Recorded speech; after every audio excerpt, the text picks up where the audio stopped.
안녕하세요. 네, 오늘은 다시 지휘자 시리즈로 얼마 전에 사실 리카르도 무티, 그렇죠.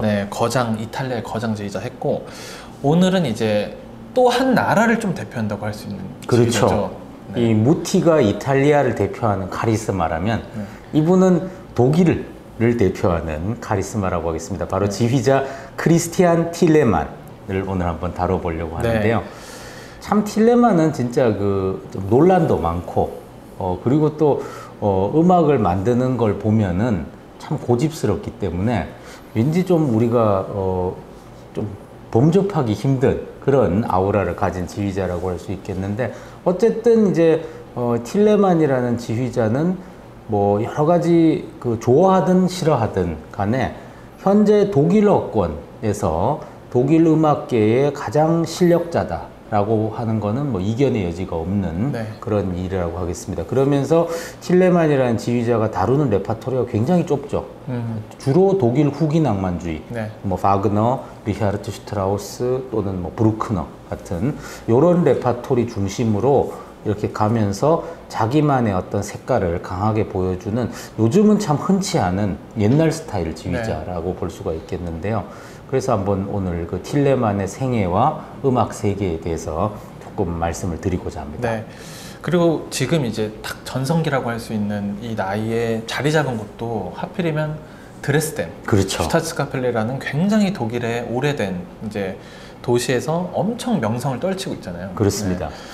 그러니까 이제 이 사람이 다루는 레파토리, 그리고 또 이 사람이 자리 잡고 있는 그 도시 뭐 등등 뭐 여러 가지 측면들이 이 사람의 어떤 성향을 얘기해 준다라고 볼 수가 있겠는데요. 틸레만은 사실 그렇지만 뭔가 우리가 틸레만 하면 굉장히 보수적이고 독일 전통을 고집하는 지휘자로서 예를 들어 바이에른이라든지 이런 쪽에서 태어났을 것 같지만 굉장히 진보적인 도시인 베를린에서 태어났습니다. 베를린 토박인데요. 1959년에 베를린에서 태어났습니다. 근데 제가 이제 알아보니까 아버지는 바이에른 쪽 사람이고, 어머니는 또 지금은 독일 땅도 아닌 동프로이센 지역, 지금은 폴란드, 러시아 이렇게 돼 있는 동프로이센 지역 출신이기 때문에 어떻게 보면 독일 전역의 문화를 다 본인이 알고 있는 그런 사람이다라고 볼 수 있겠는데, 베를린에서 태어난 틸레만은 어린 시절부터 피아노와 바이올린을 이렇게 배우기 시작했다고 합니다. 그러면서 명문 베를린 음대에 진학을 하게 되죠. 베를린 음대에서는 비올라를 전공하게 됩니다. 이 참 비올라라는 악기가 바이올린과 첼로 사이에 앉아서 중간자적인 역할을 해주는, 오케스트라에서는 정말 중요한 악기지 않습니까? 그러니까 어떻게 보면 비올라 출신 중에 또 위대한 지휘자가 또 한 분 계시죠. 바로 카를로 마리아 줄리니. 줄리니도 비올라를 연주를 했고, 그러니까 이 비올라를 연주한다라는 것은 오케스트라의 생리를 가장 먼저 경험한다라고 해도 과언이 아니겠습니다. 그래서 이 비올라를 연주하면서 계속 이 오케스트라라는 이 집단의 어떤 음악을 만들어가는 과정, 그리고 또 그 안에서 사람들이 소통하는 과정, 이런 것들을 잘 보고 이렇게 체득을 한 거죠.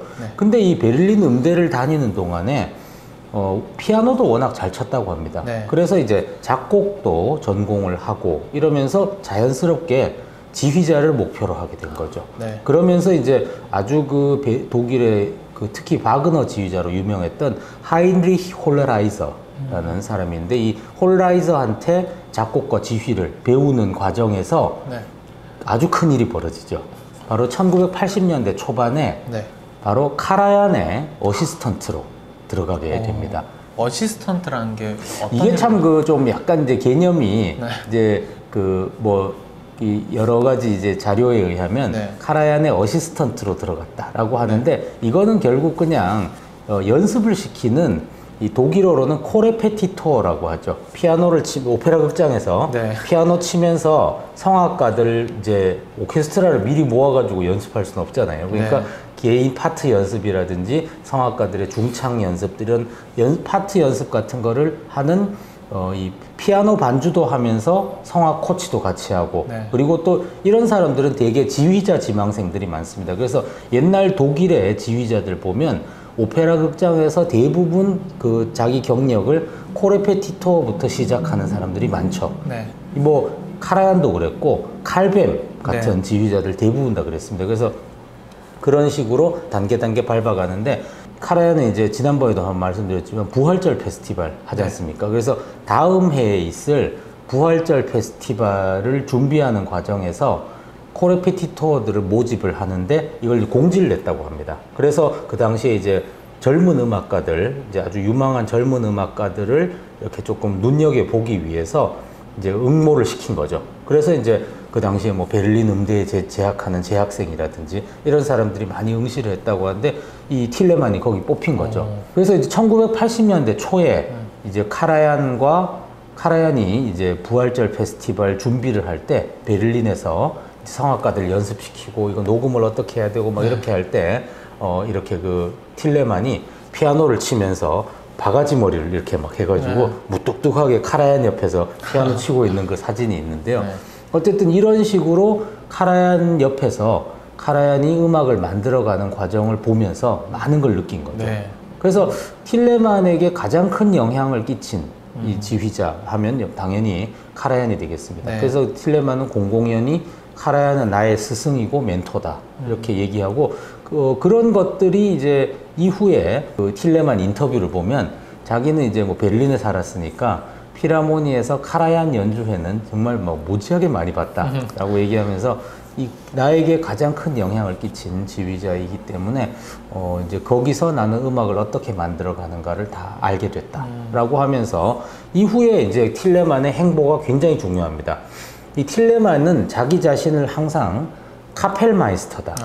그러니까 이 독일 말로 이제 지휘자 하면은 뭐 디리겐트라든지 라이터 이런 이가 있는데 그 뭐 디리겐트란 말도 쓰지만 항상 자기는 뭐 좋은 카펠마이스터가 되려면 뭐 이런 식으로 얘기를 하거든요. 그래서 카펠마이스터라는 거는 옛날 이제 이 독일에 궁정 오케스트라가 있을 때 궁정 극장에 아주 그 여러 층의 카펠마이스터들이 있죠. 진짜 코레페티토어를 하는 견습 지휘자부터 시작해서 점점 밟아 올라가는데 처음에 틸레만이 이렇게 그 코레페티토어를 시작한 극장들 보면 정말 작은 극장들 많습니다. 뭐 겔센키르헨이라든지 그런 극장들 막 이렇게 밟아 올라오다가 조금 큰 극장으로 가게 된 게 뒤셀도르프 도이체 오퍼 암 라인이라는 아주 또 유서 깊은 극장이죠. 그리고 나중에 80년대 들어서는 뉘른베르크 극장, 뭐 중요한 극장이지만 큰 극장은 아니죠.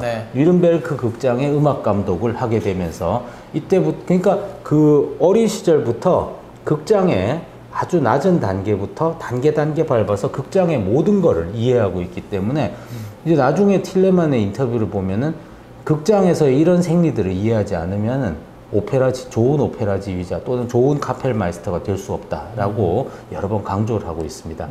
그러다가 이제 틸레만의 커리어에서 아주 그 중요한 전기가 마련된 거, 본격적으로 이제 뭐랄까요, 음악계 전면에 나서게 된 것은 90년대 후반이었는데요. 바로 전통의 명문, 자기 이제 고향의 극장이기도 한 베를린의 도이체 오퍼 베를린의 음악 감독이 되었습니다. 그 도이체 오퍼 베를린은 이제 동서독이 이제 이렇게 분리가 되면서 이제 서베를린에도 좋은 극장을 만들겠다, 오페라 극장을 만들겠다라고 해서 이제 2차 대전 이후에 만들어진 극장이지만 서베를린이라는 도시의 특수성 때문에 세계적인 지휘자와 성악가들이 이 극장에서 아주 좋은 결과물들을 만들어냈기 때문에 상당히 그 유서 깊은 극장이죠. 뭐 칼뱀이라든지 이런 그리고 뭐 피셔 디스카우 이런 분들이 활동했던 극장이기도 합니다. 그래서 이 극장에서 음악 감독을 맡고 있을 때 그때 극장의 총감독, 뭐 총지배인이라고 할 수 있겠죠. 그 독일에서는 인텐단트라고 하는 그 직책을 맡고 있던 사람이 정말 그 또 위대한 연출가죠. 이 괴츠 프리드리히라는 분이 총감독을 맡고 있었기 때문에 또 그분한테도 많은 걸 배우게 됩니다. 근데 이제 틸레만은 이때부터 이제 그 우리가 틸레만 항상 그 까칠하다 이런 말을 많이 듣습니다만 뭐라 그럴까요? 사람들과 좀 부딪히는 그런 것들이 많아서 그 자기의 어떤 예술적인 주관을 과도하게 이렇게 밀어붙이다가 보면 극장의 운영진하고 많이 부딪히게 되는데 상당히 충돌을 많이 했습니다. 그래서 이 도이체 오퍼 베를린에 있을 때에도 극장의 행정을 맡고 있는 사람들 그리고 또 뭐 여러 가지 특히 이제 또 정부 보조금을 이렇게 줘야 되는 주정부 또는 연방정부의 이런 담당자들하고도 굉장히 하여튼 충돌이 많아서 결국은 이제 2004년에 도이치오퍼 베를린을 그만두게 되죠. 근데 그러면서 또 2004년에는 또 남쪽의 명문인 뮌헨 필하모닉 첼리비다케가 과거에 이끌었던 그 명문 오케스트라를 또 상임지휘자를 맡게 됩니다. 또 이 시기에도 이제 뮌헨 필하모닉하고 굉장히 많은 좋은 연주회를 했었는데 또 여기서도 또 충돌이 생기죠. 그래서 뮌헨 필하모닉에게 자기 예술적 요구를 또 더욱 강력하게 하다가 계속 충돌이 생기면서 뭔가 악단과의 관계가 썩 좋지 않아집니다. 그러는 가운데 러브콜을 보낸 오케스트라가 바로 현재 상임지휘자를 맡고 있는 슈타츠카펠레 드레스덴이 되겠습니다. 이 슈타츠카펠레 드레스덴하고도 상당히 또 이렇게 계약이 성사되는 과정에서 상당히 또 여러 가지 논란이 되는 부분들이 많았는데요. 그 당시 슈타츠카펠레 드레스덴은 스위스 출신의 그 이탈리아계 스위스 지휘자죠. 파비오 루이지라는 이 틸레만하고 레파토리가 굉장히 많이 겹치는 지휘자가 있었습니다. 근데 이 사람이 상임지휘자로 있는데 이 사람과 이제 그 다음에 재계약 얘기를 오케스트라가 하지 않고 바로 작업을 들어갔다. 몰래 틸레만하고 어찌 좀 우리 쪽으로 와주실 수 있겠습니까? 이렇게 물밑 작업을 하니까 이거가 나중에 이제 밝혀지게 됐습니다. 그렇게 되니까 파비오 루이지 입장에서는 되게 기분이 나쁘죠. 그래서 자기 임기가 더 남았음에도 불구하고 아니 나 그만둘래 이러면서 그냥 굉장히 불쾌하다는 거를 표하면서 임기를 한 2년인가 남겨두고 그만뒀습니다. 파비오 루이지가 못한 것도 아니잖아요. 그렇죠. 파비오 루이지도 약간 까칠한 지휘자긴 한데 뭐 까칠하기로는 틸레만이 더 까칠한데 어쨌든 틸레만을 이렇게 슈타츠카펠레 드레스덴에서 영입을 해오고 뮌헨 필하모닉 오케스트라하고는 또 관계가 끝이 나게 되죠.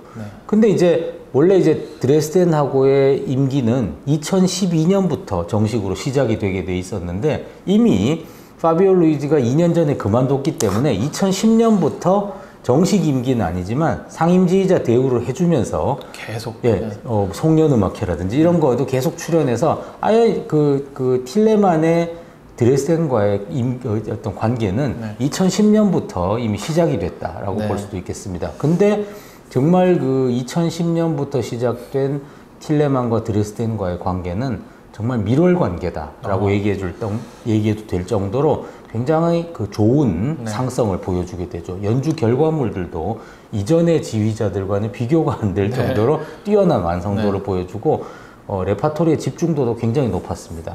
그리고 이제 이 당시에 틸레만과 슈타츠카펠레 드레스덴의 인기가 얼마나 대단했냐라는 걸 보여주는 예가 이제 실베스터 콘서트, 이 독일의 수많은 오케스트라들이 12월 31일 밤에 송년음악회, 제야음악회를 하지 않습니까? 근데 이게 우리가 제야음악회 하면 가장 유명한 게 베를린 필하모닉의 제야음악회죠. 그게 이제 항상 독일의 JTB, ZDF 방송을 통해 가지고 생중계를 해주는 거였는데 시청률이 계속 떨어지고 있었습니다.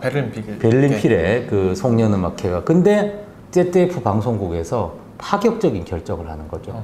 2010년 틸레만이 드레스덴과 함께하는 이 송년음악회를 드레스덴 거를 생중계하겠다. 그리고 베를린 필 거는 녹화 중계하겠다.